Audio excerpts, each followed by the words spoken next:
Yes.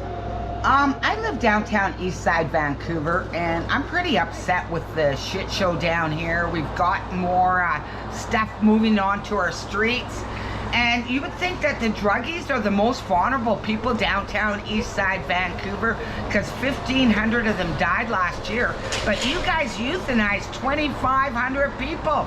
It's now the second leading cause of death in British Columbia. You make us qualify for euthanization, and I gotta look out my window and see people using our streets for storage. I never did that when I was homeless, and I was homeless quite a bit. I stayed in a homeless shelter. We got tents popping up. Is that so that you can drive us crazy and make us run and scream for euthanization? I prefer to jump out of my window. I wouldn't let the government murder me, do the murder-suicide. I wouldn't be a coward. If I was gonna be a coward, I'd jump out my window. But I'm really upset to find out that number 2 reason in British Columbia is euthanization. I qualify for it living downtown Vancouver, and I'm really upset to see our streets just a shit show. Are you trying to kill us or get us to kill ourselves? You treat us second-class citizens to drug addicts. We're second-class citizens. They get millions of dollars to fund their drugs. We get nothing down here if we're not on hard drugs. We get robbed. We are forced to inhale fentanyl at the door. We gotta smell their urine. We try to move out of this neighborhood, almost impossible. Impossible. Our building is filthy dirty, filled with bed bugs in the hallway.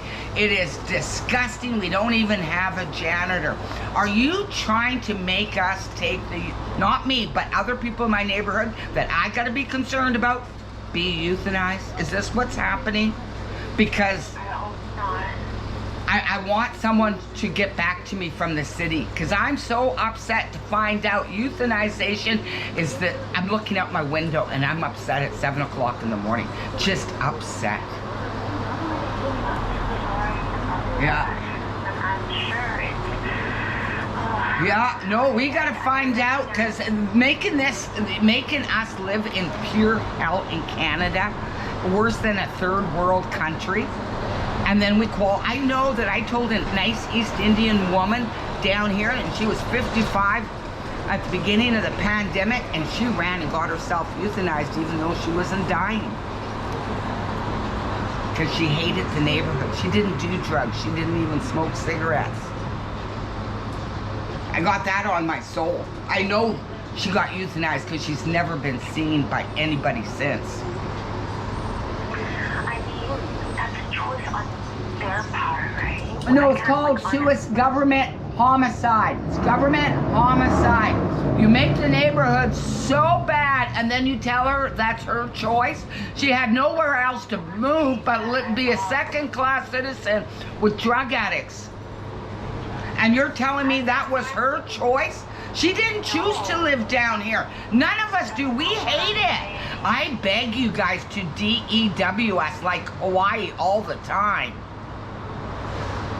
And then put police so that we can't escape the fire. I'm gonna let you go because I'm putting this conversation on YouTube. I'm so upset today to look at the shit show again.